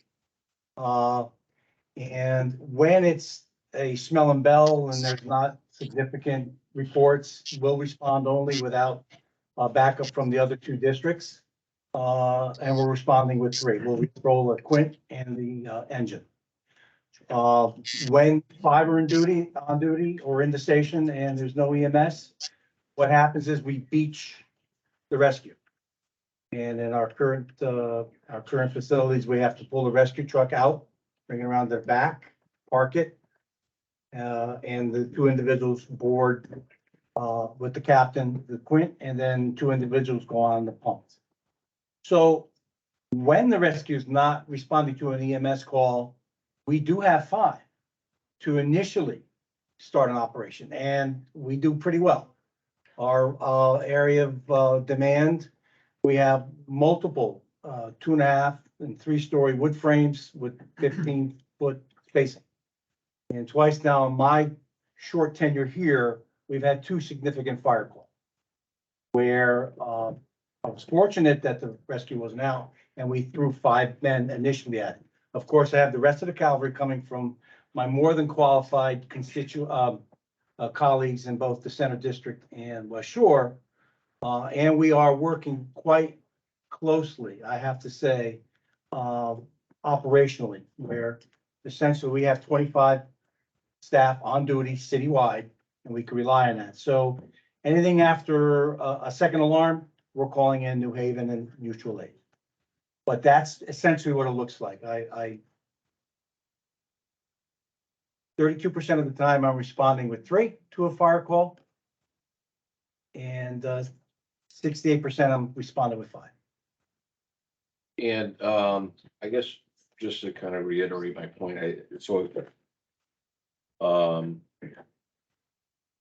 I think the holdup here, as I sense at our full board meeting, is really the language, not as much your staffing needs, right? And two things, and to kind of piggyback off what Ms. Shaw raised, is one, if there's a grant mandate, it's a mandate, so the contract language almost becomes irrelevant. So to get that out of the way, I'd say get it out of the way. If I was negotiating for the union or being a chief, you know, I wanted staffing too. I want to keep the agreement that I negotiated back in '06. But also that even going forward, there's a minimum mandate, but there's not a max. So you can always request in a budget to have enough for 6 folks. So maybe to move this ball, it might be suggested that the parties get together, maybe get that out of the way. And if that's done, I might be getting ahead of myself, but then, and this might give you some comfort, is that talking to the administration, that the 5-year plan reflect a 6th position in your budget. Those conversations certainly couldn't be had and initiated. And as a fire chief, I'm only recognizing and identifying what I need to help protect the constituency. And certainly I can only staff up to what the budget will allow. Correct. And within that confine. There certainly is an appreciated importance of having a full complement of men or women on the scene fighting a fire. In New Haven, we wrote a minimum of 4. And, even that brought challenges at times, and we're responding. I don't know what first alarmist response today, but I know I believe 23 on just a first alarm of fire. Right, and having spent 36 years myself in the city of Stanford, there was a mini maxi staffing. There was an absolute drop dead minimum that had to be on duty, just like in New Haven. But there was also additional people to act as a shock absorber to fill in for the vacancies that occurred, but always to have that minimum established. And I believe the NFPA, and I didn't bring with me, there's a rough calculation. It's so simple. If you have, in our case, 55,000 people, there should be at least 27 to 28 people available to respond. A half a firefighter per 1,000 population with a commander, and not even with an aide. So I'm speaking to a fellow firefighter, and I'm sure you understand my challenges. Mr. White. Thank you. Just to make sure I understand the dollars involved, this is a grant application for Allentown only. Is that correct? Correct. And it's about 430,000 a year for 3 years? Correct. Okay. And would you reflect that in years 4 and 5, would you revise your 5-year plan to, or I guess the city has to revise the 5-year plan with Allentown to reflect that, to see what effect that will have on the mill rate? Because, again, I think I agree with everyone that there's no reason to change make it mandatory under the bargaining agreement. The grant, the feds will tell you what they need to do. They can change their mind, but, you're going to have to comply. But there may be some other things that you have to do to keep the total expenditures down. You obviously, because this is a matter of safety, that, I think we owe you a lot of deference, but I think we do have to take a look at the overall impact on the Allentown budget, because there are serious issues there. So, if I may, Mr. White, I did submit a 5-year plan. It is in the city's hands, and I believe I did include it as you suggested. And moving forward, I would also like to say that the city of West Haven Fire Services, and again, I have to remind you, I'm only here less than 2 years, has been successful in doing joint grant applications, and we are trying to improve and increase the things that cost, the capital costs of fire trucks and radios and SCBA's. Last year, we were successful in getting a joint request, which the Allentown district posted a regional request for the other two districts to replace all our SCBA's. They're $7,000 each to have available. That was a $363,000 grant. So that's good for 10 years. We are also, in addition to the SAFER grant, we're awaiting an AFG grant that we submitted for all new radios because our radios are 12 years old. And the estimated cost for that is right around $1 million to replace those very important pieces of equipment. We have reason to believe, and our grants administrator is not here right now, but he would be able to verify what I'm going to tell you next, is that we've had communications with FEMA, that grant that we submitted is being recommended for award. So we're excited about that. They haven't received it yet, and who knows, it might not happen, but we've also exercised a grant that we received in 2019 in Allentown for a new fire truck, and we'll be receiving that in November. Again, these are expensive capital improvements that we would need that otherwise would have to be borne by the city constituency that we are taking care of with federal funding. And hopefully that will all equate out to where we'll be able to meet that year 4 and 5, as you asked, to have that 6th individual on duty. It's difficult to look into the crystal ball, but, and I'll leave you with this as far as the SAFER, for the sake of time. Last year when I put in this exact same grant, they ran out of money. We received a call directly from the FEMA SAFER Directorate out of Washington. And she told both myself and our grants administrator, you would have had that grant if we had enough money. If you were to put that same grant request in this year, right now, with a little bit of a tweaking on the financial, she would be talking to us about an award. So that's pretty good indication.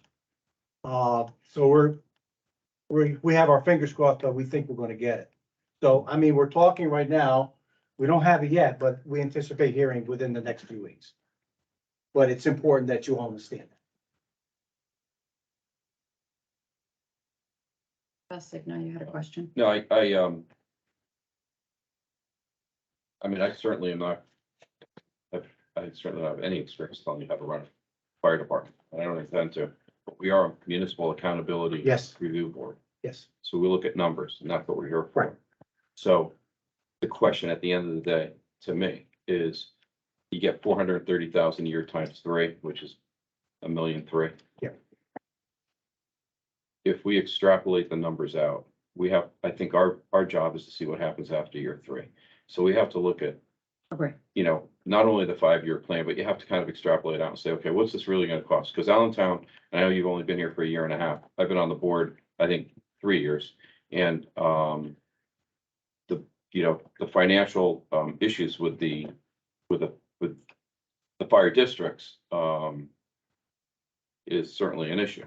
So I think we need to make a decision, and for us to make a decision on this, we have to know what it looks like in your, you know, right? And yeah, so, and I'm not, again, nobody respects what you guys do more than I do. So Appreciate that. but from a financial standpoint, I think that's really our decision, not to tell you how to run the place, but Exactly. you know. Within your means. Within our means. And I Within your agree. means. And part of running a fire department, Mr. Eagle, is also the numbers. We have to take those into consideration. I have 2 final questions. One, when you submitted your plan back to Mr. Jackson and Mr. Taylor, did you include the 6th position when it was included in the 5-year plan that was submitted to the board, or does that need to be in the revised? No, I believe it's in there. It is in there. I'm asking, but I want Mr. Jackson, Sorry. because they could have removed it in the, they could have removed it when they did the compilation. No, I didn't remove anything from Okay. the documents that I had, but Okay. I really would like to check. No to problem. Make sure that it's in. Okay, very good. I understand you submitted it, but a lot of people submitted a lot of numbers that they did not get in the end. Thank you. Sorry, not to be rude. My other question is on the grant and the terms of the grant. You said they have received your application already. When in the submittal of the grant, if you are accepted, what are the terms of the start date to the end date when you're saying it's a 3-year grant? It's a period of performance. They anticipate as soon as possible to onboard through your hiring process and your development of your personnel to get them through the academy, get them EMT, get them equipped. So you essentially have a good full year for it to begin. Once they're ready is when we tell them, okay, they're on board, you can start the clock. Oh, so the clock starts after they're here? Yes. All right, that's different in a grant term. Usually they have Yes. hard cut solid dates of when it ends. Chief, what do you carry in your budget as far as firefighters, not lieutenants or officers, but just firefighters? We have 20 staff. 20 staff. And so you would, essentially you would hire 4 more, you would carry 24. Yes. Could you guys work a 3 on 3 off? Yeah. Oh, no, we work 24s. Okay, so 24/72. Yes. You'd have to hire 4 more people. 4 more people, Which means, 1 per each shift. There's right, 4 shifts. right. I know, yes, okay. So at the end of the day, in the 4th year, fireman makes 140, 150,000 a year with benefits. Ballpark, maybe a little less, Not maybe 130. It's hard to hold on to them because they're moving on to other options. Okay, so they're gonna be entry level. fire Entry level right now, our first step firefighter is about 54, 55. Probably full set, they're probably about 120 something with the full And he said- benefits With the package. Right. Yes, I think that would be a more of an accurate, yes, sir. About 100. Would be safe.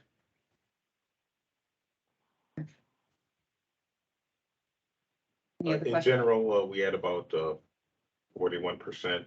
Firefighters are a little different because we have to add in the equipment and. Right. And some of the other items. Which is 41% is our standard. which is about another, which the SAFER grant does not, and that's a good question, does not cover, is the onboarding of equipment and things of that nature. So at the end of the day, you get 1.3, you gotta hire 4 people, which means you're gonna have them in year 4. And In front of say the house. 120, right, so you got 480, right? So you pretty much exhausted the grant in a In your- couple of years. And you're gonna have those guys going forward, I would think, It by is, contract. Well, the grant's It- annual. it is- You it get is. 3 years. it's Right. really, I mean, Correct. it's, But no, it's 430 a year times 30. Right, but I'm going to be adding a firefighter, and this, I'm putting an additional firefighter every year into. Right, that into budget. your budget, right, okay. So you mitigate part of it that way. Right.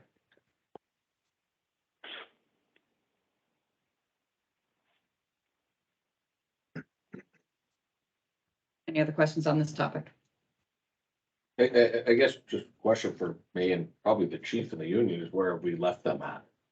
Okay, I mean, so Some again, takeaways. I would, unless everybody wants to vote yes on it, then it's fine, but I don't see that happening. I would suggest that maybe the parties get together and look at that language, because I think absent an increase in the manning, which doesn't seem to be, would be irrelevant anyways, as far as the language, if there's a mandate through the grant and or there's support from the council to, look at this in year 4 and 5 as far as staffing, but maybe if that is the, unless I'm missing something, that's the kind of the log jam of why this would not make it through our board. So if that's out of there, I think there's a majority of the board, that's just my assessment, but majority of the board who would support it. So I think we should give them some guidance, kind of per the statute a little bit,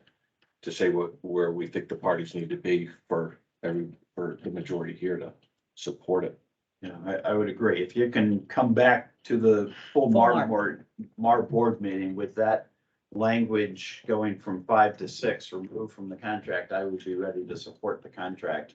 And, you know, in terms of the grant, I think it is very important that we get confirmation of, you know, that year 4 and 5, of the 5-year financial plan already includes the additional cost, or if it doesn't, we need a revised, you know, updated copy of that, that 5-year plan when the grant comes to us for approval. Those are really two different steps. One is the approval of the contract. Right. I'm ready to vote in favor of that. If you are able to remove that language, going from 5 to 6, and then the grant, I mean, again, I think, I'm supportive, and understand and want to be as deferential to, you know, to you as the fire chief. This is a matter of public safety. You know, so I'm generally think I'm probably supportive of the grant. I'm a little worried about language that, you know, it would be nice if it didn't say it was in perpetuity from my perspective, but, you know, we'll have to see what the grant language actually says on that. And certainly, if we are going forward with the grant, I would want to see it built into year 4 and 5, the cost of that and how that sort of plays out. I agree. Thank you for summarizing I that. agree with what Mr. Hamilton. All right. You So have when your we get, takeaways. is that, the guidance gonna get issued from this board back to the respective parties? It's 4 items, 5 items. I think that you have covered it. Is it necessary? We're looking for a very quick turnaround in 2 weeks. Okay, because MARB runs every 2 weeks. So I think that they Okay. know what their marching is. We'll have it done. Thank you. Thank you very much. Thank you. And if you forgot anything, this is taped. You can always look back. Moving on to the next item of the agenda, and we're really running short on time, but this one is important. It's an update on the brewery development agreement. Wait a second, Ms. Kennison, you had alluded to, the outstanding issue regarding the hazardous pay. Did we not discuss that? Is there any update on that? I can We- provide that really Thank you. quick, really quick. Thank you. The, as I understand the challenge right now is the hazard pay, which does not require a contract MOU. It's a one-time lump sum. And I refer to the US Department of Treasury and the January 2022 guidance and their final rule. And it's essentially premium pay for essential workers, and they identify essential workers as first responders. They can provide a premium pay for eligible workers who are fair to greatest health work risks. We can give them a one-time payment, and the $10,000 to all the firefighters that work the same schedule, it essentially works out to about $4.60 an hour additional. It's a one-time lump sum. It's not tied to any contract. It's just a recognition of their hazards that they faced. And what's also important to note is that through the grants administrator for the city, we had to give them, we have to provide the total compensation of all the firefighters between March 2020 to March 2021, March of 2021 to March of 2022. What's significant about that is that during the height of this pandemic, or at the beginning of the pandemic, having worked in it myself, we were essentially building the runway as the planes were landing. No one had, this was a novel thing. The burn rate of our PPE, which were the masks, the gloves, the gowns, the goggles, the burn rate was exceeding the rate that we were able to resupply the PPE. So we were reusing N95 masks and things. So they were facing an additional risk. That was the pandemic, because we still did not know how it was going to react, how to totally mitigate it and keep it from spreading. While everyone else was being asked and told to stay home, we had to continue to come in. Remember driving to work sometimes, where is everyone on today, Monday? Essentially, firefighters do what we're able to do because we're properly trained and equipped. to run towards the building or the emergency while everyone else is running away. We don't have any of that. We're in no different or in just as much risk as anyone else. So that extra risk that they face, and people like them, the healthcare workers, I mean, there's a whole gambit of people that had to deal with this pandemic. The firefighters had to continue to do so. And even with our medical control out of Yale, in their attempts to try to maintain a bed level so they won't have them overrun, they were directing our paramedics to respond to a COVID call, do an assessment on their airway, breathing, and if they were okay, not to transport them to the hospital. There was protocols and criteria put in place. But the hospital saying, no, keep them over here, but yet you still have to go in and face it and deal with it. So we feel, and this was a collective request by the other two chiefs in this city, for all the firefighters in the city, an extra $10,000 for each guy as a recognition of the hazard that they faced, which amounts to about $4.60 an hour addition. And it's not tied to any contract. I think we had discussion on that, and actually, there was an MOU submitted, wasn't there? Yes, there was. There was for the fire department? Yes. You from the, I believe there was, that Yes, was I signed agree. off as far as the tentative agreement Yes. by either Attorney Hodgson or the city's representative and the respective fire unions. Because it was determined that regardless of the funding source, it was mandatory subject to bargaining. Okay, That was and the I, last, that was the last. Yeah, that was. Yeah, that was signed, Yes. I think the morning of the last full MARB meeting. okay, So maybe from a financial perspective, rather than it just looking like somebody is just throwing a number into the middle of the room and you think that it should stick. You just quoted a dollar amount of what the pay increase would be for doing that.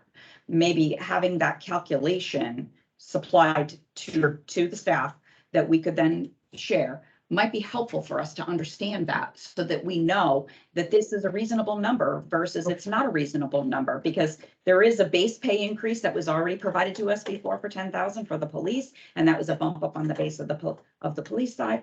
Let's make sure, I'm not trying to keep anything from folks that really deserve what they do. But I think that it is important for us, for transparency, to be able to understand where you're coming up with that calculation. we'll have that. Members, too. do you agree? Or anything else? That could help with this. To me, $10,000 is a big payment. Right, they said it's excessive. At the I moment. know, I mean, I'd be interested in knowing what other public safety agencies in Connecticut have done, if anything, Comparable? in terms of, providing pandemic hazard pay. From where I sit, and I understand, I fully do get it, that some people did get, put in situations, put them at greater risk. My daughter got her nursing license at the end of January 2020, started work, she was still in training, and 6 weeks later, she was, in full hazmat suits in COVID ICU at a hospital up in Boston. Wow. Hadn't even finished the in-service training, and she's in the middle of it. So I understand, that, some people did more than others, certainly during the pandemic, and firefighters having to, go out and be, with patients, and address them, did certainly put them at greater risk. But $10,000 seems like a lot. I would like to know what other public safety agencies in Connecticut have done, so that we can kind of put it in context. Is this a suggestion, what you read from the federal government, is that a suggestion? Oh, that's a good point. Or is it a suggestion, or is it something that they're mandating? Is it in? All the federal government? Yeah. Uh, For in their the, final rule, again, is it a suggestion? Is it? It's a advisory? suggestion. They create categories. There's nothing that says you have to do this. Absolutely not. No, we do not have to. Just wanted to make sure, because that's They what they're do put a allowed, cap. right, and my interpretation was that it was something that was, They do provide a cap. Individually, yeah, I understand, but was individually it wasn't it was a suggestion. It wasn't mandatory that towns have to do this or should or shouldn't. It No, was just it's a a decision, individual decision by each municipality for this situation. For the use of those funds. For the use of that those funds, Larry- right. Yeah. Right. And if I remember correctly, the amount of firemen, how, was it how did we? 130? Yeah. The total number, I think was, 130. no, not firemen, right? 130, it was below. I think total between all three districts, there's 104, but there was a number that we've lost some. I think the number was closer to 96 or 98. I don't have it in front of me, but there was those that have left and that wouldn't be getting it and that kind of. So people who work during that period who are separated or not, wouldn't be part of getting it? That's not what we're recommending. So we probably should just get clarification on what it is, but I think to Tom's point, it probably helped to get, contiguous communities, the 5 above and 5 below on the Anglic chart as far as paid departments who might be getting something like this. I think it probably would be a question that somebody'd ask because this is, different than the police, right? The money for the police was to basically equalize their pay with competing communities. Sure. So That was for retention. yeah, right, to keep them on. So it may make sense to look at, and this might be a legal opinion, how, I guess, a couple things. One, how ARPA funds, to the degree that they can be used in an ability to pay argument, which I don't know if they can, but for a bargaining at arbitration, are those funds able to be considered for that? And two, does this create an exposure with any of the other bargaining units who may claim in a subsequent contract here to say, hey, what about, like even with the cops, because it's the same number, but I guess a different reason why, and I think that would probably allay the concerns of the board, at least having those answers.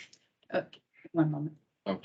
Julian, we did receive, I thought, a legal opinion on these things. He's, what I think Patrick's referring to is, does the availability of ARPA funds play into the ability to pay consideration? Is that what you were? Yeah, I'm not getting into whether it can be done. I think it can be, just as Right. ARPA funds are used for private business. Why Right. couldn't they be used for? Correct. It was more specifically the 2 other districts, right? Yeah. So I don't think that's an issue. It's more of are they considered, which I don't think they are, but I think a legal review, are they considered for ability to pay if it came down to an interest arbitration proceeding? To the other districts? No. I think in general. Just in general, anybody that could be. Right, because their grant Right. funds. Doesn't expose the city to. Grant funds on a limited term typically are excluded from inclusion in the ability to pay. Be interesting to see what the other surrounding towns have done, besides 5 up and 5 down. I think New Haven County should be taking a look at, especially for like-sized cities But and towns. Yes. with But I the think same- your question is a little different than that, right? I had 2 things, so Okay. getting those. He's adding to So it. what I said is look at the 5 Yes. municipalities above and below West Haven on the Anglic chart, which is a wealth chart. And also the contiguous communities, and of course with paid departments, right? Because the volunteers are getting this. You're using terms I'm not I'm not a firefighter, so just so you're aware, you can Okay. educate me in this. And my other thing was with regard to whether, because I would assume, and this is kind of looking at the overall financial picture, I mean, if I'm head of whatever union, I'm gonna say, hey, we weren't, the firefighters and police officers to a degree, as far as municipal employees, were kind of right there in your face, for lack of a better term, that I think the exposure was greater, but you might have some people say, well, we didn't maybe have $10,000 worth of exposure, but what about school nurses, things like that, who Right. may raise a claim. Can those claims, because of the distribution of those funds, expose the city in a bargaining scenario.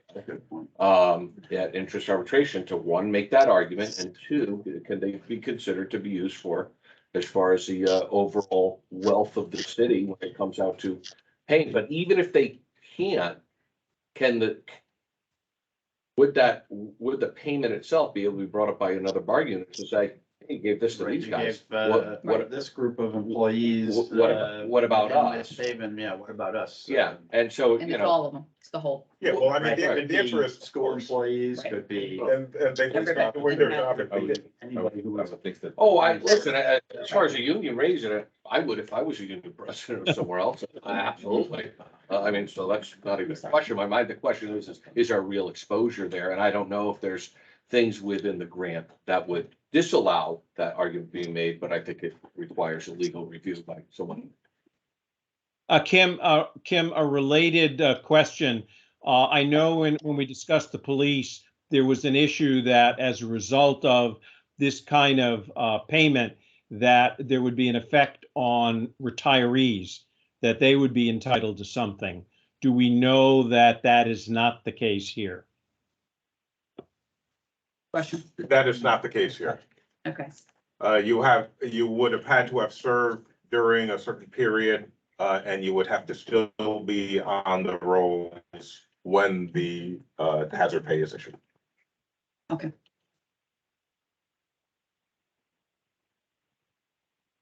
All right. Any other questions on that topic? Back to the brewery, and we are past our time. We are past our time, and so I will be brief. Attorney Tiernan is otherwise occupied. The brewery, it is, there is some semantic language still being worked out on the contract because of some emergencies on their side and on our side, on the legal side. And with the knowledge that this would have to come back before the full MARB, they deferred completing that. The term sheet remains the same. It's just working on an agreement that everyone can feel comfortable. Okay, so we're on hold with that.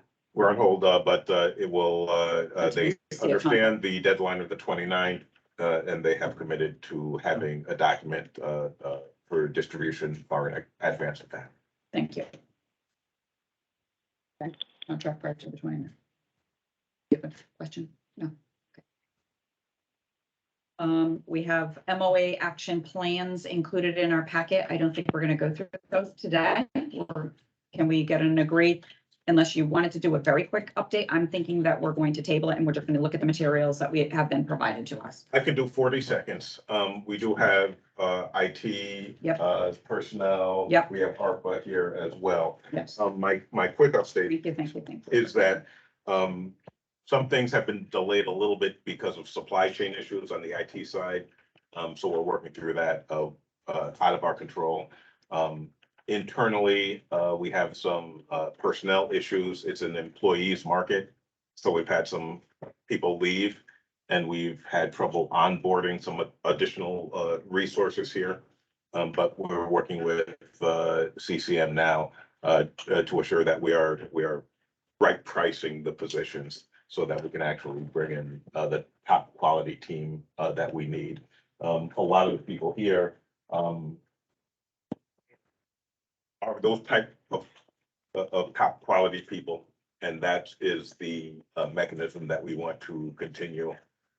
So we just need to make sure that we're appropriately spaced in the marketplace. All right. Thank you. Any questions? Yes.